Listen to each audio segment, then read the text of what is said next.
ফ্রিল্যান্সিংয়ে নতুনরা ইনকাম করতে পারে না। নতুন ফ্রিল্যান্সারদের একটাই সমস্যা, সেটা হচ্ছে যে তারা ইনকাম কিভাবে করবে অথবা তাদের ইনকাম হয় না। নতুন ফ্রিল্যান্সাররা কখনো সাকসেস পায় না। যারা নতুন ফ্রিল্যান্সিং শিখছে তারা কখনোই মার্কেট প্লেসে কাজ পাচ্ছে না, অথবা যারা নতুন ফ্রিল্যান্সিং শিখতে শুরু করেছে তারা এই ভয়ে এখনও কাতর যে তারা মার্কেট প্লেসে কাজ পাবে কিনা। তো এই টাইপের অনেকেই আমাকে কমেন্ট করে থাকেন যে ভাই আমরা তো নতুন, আপনারা তো অনেক সফল মানুষ, অথবা আপনারা তো একজন টপ রেটেড প্লাস অথবা ফাইবারের লেভেলে আছেন, সো আপনারা তো কাজ পান, কিন্তু আমরা তো নতুন, আমরা তো কাজ পাই না। সো এই টাইপের প্রশ্নগুলো কিন্তু অনেকেই করে থাকেন, আর এই প্রশ্নগুলো কিন্তু আমি অলরেডি আমার নোট করে রেখেছি যাতে আমি আপনাদের সঠিক একটা অ্যান্সার দিতে পারি এবং একটা গাইডলাইন দিতে পারি যাতে যারা নতুন তারা কীভাবে স্টার্ট করতে পারে, নতুনরা কোথায় ট্রাই করতে পারে, কোন মার্কেট প্লেসে যেতে পারে, কীভাবে স্টার্ট করতে পারে, স্টার্টিং পয়েন্টটা কোথায় থেকে হতে হবে এবং কীভাবে ক্লায়েন্টটাকে পেতে পারে। সো A to Z নিয়ে আমি ভিডিও করব। এই ভিডিওতে যতগুলো স্টেপ কভার করা পসিবল আমি করব, কিন্তু নেক্সট স্টেপগুলো যদি এখানে কভার করতে না পারি তাহলে এর জন্য আর একটা সেপারেট ভিডিও হবে। আমি প্রথমেই আপনাদের বলেছিলাম 2024-এর প্রথমেই যে আমি 2024টা শুধুমাত্র তাদেরকে নিয়ে কাজ করবো যারা মার্কেট প্লেসে কাজ পাচ্ছে না, বেকার অথবা স্টুডেন্ট। সো তারা কীভাবে তাদের স্কিলটাকে গ্রো করে একটা সফল কেরিয়ার তৈরি করতে পারে, তার গাইডলাইনগুলো কিন্তু আমি স্টেপ বাই স্টেপ দিব।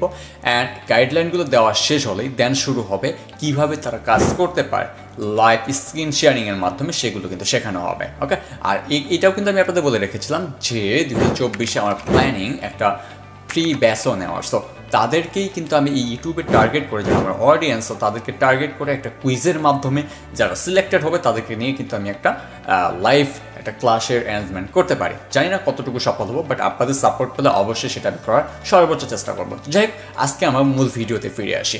আজকের মূল ভিডিওর টপিক হচ্ছে আমার নতুনরা তো ইনকাম করতে পারি না।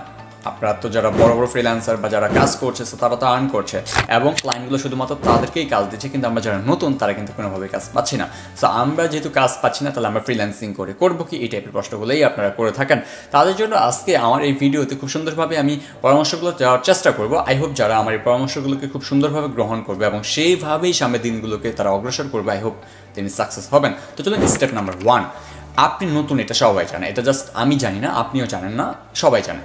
এটা যদি মনে করেন যে কেউ জানে না তাহলে ভুল করবেন, সবাই জানে। আপনি যখন একটা ফাইবারে অথবা আপওয়ার্কে অ্যাকাউন্ট করেন অথবা freelancer.com-এ অ্যাকাউন্ট করেন, আপনি কবে অ্যাকাউন্ট করেছেন, কবে জয়েন করেছেন, ফাইবার কিন্তু সেটা দেখায়, freelancer.com কিন্তু সেটা দেখায়। হ্যাঁ, সো আপনি যে অ্যাকাউন্ট করছেন, আপনি যে নতুন, এটা কিন্তু ফাইবারও জানে, আপওয়ার্কও জানে, freelancer.com-ও জানে, ইভেন একটা ক্লায়েন্টও জানে। সো ক্লায়েন্টটা জানার পরও আপনাকে কাজ কেন দিবে বা কেন দিচ্ছে না, এটা একটা আপনাকে বুঝতে হবে যে কেন দিচ্ছে না। আপনাকে ক্লায়েন্টের কাছে প্রমাণ করতে হবে যে আপনি নতুন হলেও আপনি এক্সপার্ট। এই প্রমাণটা আপনি কীভাবে করবেন তার স্টেপ বাই গাইডলাইন আমি দিব, জাস্ট একটু ওয়েট করেন। ভিডিওটা শেষ পর্যন্ত দেখেন, স্টেপ বাই স্টেপ কিন্তু আমি সব কথাগুলো বলবো। ওকে, তো দেখেন যেহেতু মার্কেট প্লেসগুলো জানে যে আপনি নতুন, সো এই নতুন হয়েও আপনাকে কাজ কিন্তু জেনারেট করতে হবে। এই আইডিয়াটা এখন আপনি পাবেন কীভাবে, ক্লায়েন্টকে আপনি কীভাবে ট্রাস্ট বিল্ড করবেন যে আপনি নতুন বাট আপনি এক্সপার্ট। এইটার জন্য আপনাকে যেটা করতে হবে, বা আমি যদি আরেকটা এক্সাম্পল দিই আপনাদের, হয়তো বা কথাগুলো আমার গরমিল হয়ে যাচ্ছে, বাট আমি চেষ্টা করছি আপনাদের গুছিয়ে পরামর্শগুলো দেওয়ার। দেখেন যারা নতুন ফ্রিল্যান্সার অথবা যারা পুরাতন ফ্রিল্যান্সার, সো পুরাতন যারা ফ্রিল্যান্সার তারা কিন্তু অলরেডি তাদের প্রোফাইলে অনেকগুলো ফিডব্যাক পেয়েছে, তারা 10টা 20টা 50টা 100-150 জব কিন্তু তারা কমপ্লিট করেছে। ইভেন কত ডলার সে আর্ন করেছে ফাইবার মার্কেট প্লেস থেকে, আপওয়ার্ক মার্কেট প্লেস থেকে অথবা freelancer.com থেকে, সেগুলো কিন্তু সেখানে শো করানো হয়। জানি না ফাইবার আপওয়ার্ক freelancer.com তেমন একটা করা না হলেও আপওয়ার্কে কিন্তু সেটা শো করা হয় অথবা হাইড করেও রাখা যায়। সো সেখানে কত ডলার আর্ন করছে, ইভেন সে কতগুলো প্রজেক্ট কমপ্লিট করেছে, এগুলো কিন্তু প্রত্যেকটা মার্কেট প্লেসে দেখানো হয় এবং সে কোন প্রজেক্টে কেমন রেটিং পেয়েছে, কেমন রিভিউ পেয়েছে, তার A to Z কিন্তু শো করা হয়। বাট আপনি নতুন, আপনার প্রোফাইলে কিন্তু কিছুই নেই, টোটাল জিরো। সো আপনার earning zero, review zero, rating zero, A to Z experience zero. So এত জিরোর মাঝেও আপনি কিভাবে কাজ পাবেন সেই পরামর্শগুলোই কিন্তু আমি এখানে বলবো। আচ্ছা, তো আপনি যেহেতু নতুন, ক্লায়েন্টকে প্রথমে আপনাকে ট্রাস্ট বিল্ড করতে হবে যে আপনি নতুন হলেও আপনি একজন এক্সপার্ট পারসন। সো কীভাবে করবেন, আপনাকে যেটা করতে হবে, আপনাকে প্রথমে একটা পোর্টফোলিও বিল্ড করতে হবে। আপনি যেই কাজগুলো করেন বা যেই কাজগুলো নিয়ে আপনি এক্সপার্ট, সেগুলোর জন্য আপনার একটা পোর্টফোলিও বিল্ড করতে হবে এবং ওই পোর্টফোলিও কিন্তু আপনার অ্যাকাউন্টে শোকেস করতে হবে। আপনি যদি আপনার আপওয়ার্ক মার্কেট প্লেসে যান বা আপওয়ার্ক প্রোফাইলে যান, ফাইবারে যান, freelancer.com-এ যান, যে মার্কেট প্লেসেই যান না কেন, প্রত্যেকটা মার্কেট প্লেসে কিন্তু আপনার পোর্টফোলিও অ্যাড করার জন্য কিন্তু একটা সেকশন রয়েছে।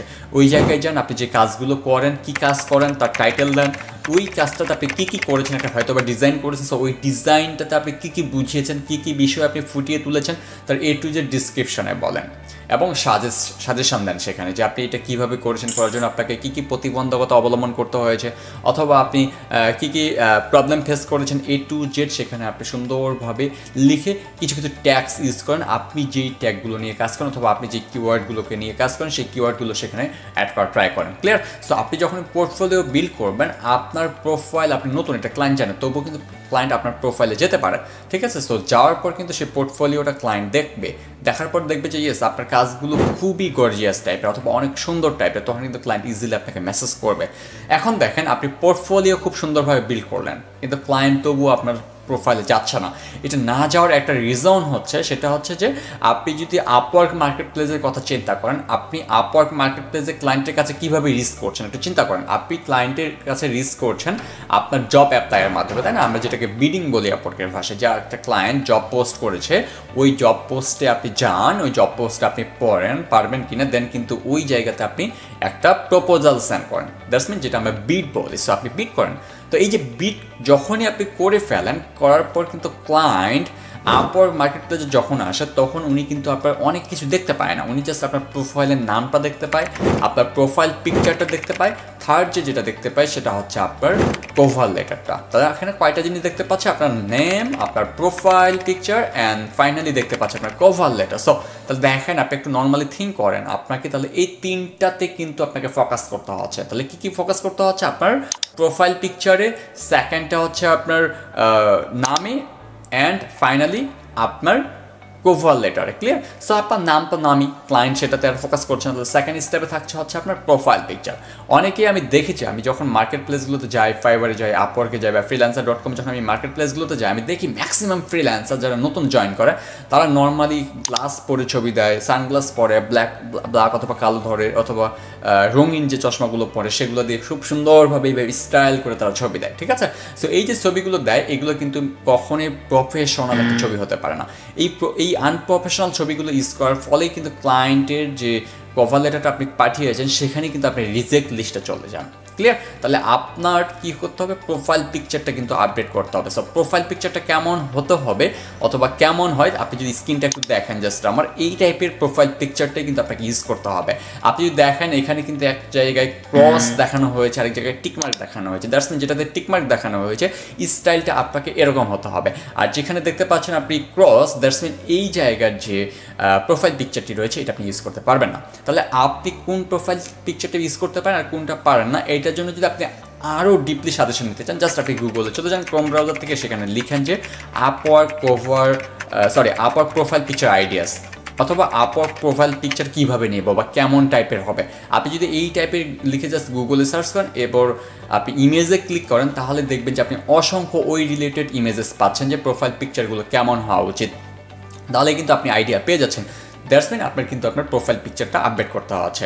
এরপর নেক্সটে যেটা আসতেছে সেটা হচ্ছে কভার লেটার। এটা কিন্তু আপনার ক্লায়েন্ট দেখতে পারবে। সো এই কভার লেটারে আপনি যখন যাবেন, এই কভার লেটার সেকশানে এসে আপনাকে কিন্তু আপনার কাজের অভিজ্ঞতা শেয়ার করতে হবে। বাট আমি দেখেছি আমার ক্লায়েন্ট অ্যাকাউন্টে, আমি যখন কাউকে হায়ার করি, আমি যখন একটা জব পোস্ট করি আমার আপওয়ার্ক তখন যেটা নর্মালি হয়, অনেকেই সেখানে আপনার সে কোথায় পড়ালেখা করেছে অথবা তার এডুকেশনাল কোয়ালিফিকেশান কি, সে কী কাজ করে, এই টাইপের বিষয়গুলো সেখানে সে লিখে রাখে যে হাই আই এম অমুক, তার নাম দেয়, সে গ্র্যাজুয়েট কমপ্লিট করেছে অথবা সে অনার্সে পড়ছে অথবা ইঞ্জিনিয়ারিং পড়ছে, এই টাইপের কথা, তার বয়স কত, এইগুলো 3, 4, 5 লাইন লিখে নেক্সটটা লিখে যায় yes I can do the job, please give me the job. So এই টাইপের কথা লিখে দেন, সবার শেষে লিখে থ্যাঙ্কস, আর কিছুই নাই। তো এই যে এই টাইপের কভার লেটারগুলো দেখে কিন্তু ক্লায়েন্ট কখনোই বুঝবে না যে আপনি এক্সপার্ট নাকি এক্সপার্ট না। বাট আপনার কভার লেটারে লেখা উচিত ছিল খুব সুন্দরভাবে আপনার কাজের অভিজ্ঞতা এবং ওই কাজটা আপনি কীভাবে করবেন। আপনি জাস্ট একটু থিঙ্ক করেন, ক্লায়েন্ট কিন্তু প্রবলেমে পড়ছে বিধায় কিন্তু আপওয়ার্কে একটা জব পোস্ট করছে, দ্যাটস মিন ক্লায়েন্টের প্রবলেম। আপনি যেহেতু ফ্রিল্যান্সার, আপনার উচিত হবে ক্লায়েন্টের সলিউশন দেওয়া। সো ক্লায়েন্ট পোস্ট করে প্রবলেমের জন্য আর ফ্রিল্যান্সার কাজ করে সলিউশনের জন্য। আপনাকে দুটো বিষয় বুঝতে হবে যে যেহেতু ক্লায়েন্ট প্রবলেমে পড়ে আপনাকে জব পোস্ট করেছে, আপনার উচিত কভার লেটারটা লেখা সলিউশন নিয়ে, যে ক্লায়েন্ট ওই যে প্রবলেমটাতে পড়ছে ওই প্রবলেমটা সলিউশন আপনি কীভাবে দিবেন। হয়তো বা ক্লায়েন্টের সেলস হচ্ছে না, সো এই সেলসের জন্য উনি পরামর্শ চেয়েছেন, সো এটা একটা প্রবলেম, তো এই সেলসের সলিউশনটা কী হতে পারে, এই সলিউশনটা যদি আপনি কভার লেটারে লিখে ক্লায়েন্টকে সেন্ড করেন, অবশ্যই আপনাকে ক্লায়েন্ট মেসেজ করবে। কয়েকদিন আগে আমাকে ক্লায়েন্ট একটা জব পোস্টে আমি অ্যাপ্লাই করি, লাইক এই টাইপের একটা এই এক্সাম্পল দিয়ে আজকের ভিডিওটা শেষ করবো। নেক্সট ভিডিওতে আমি আলোচনা করবো যে কভার লেটারের পর আর কী কী বিষয় আপনার আপার প্রোফাইলের জন্য অথবা ফাইবার প্রোফাইলের জন্য বেশি ইম্পর্ট্যান্ট।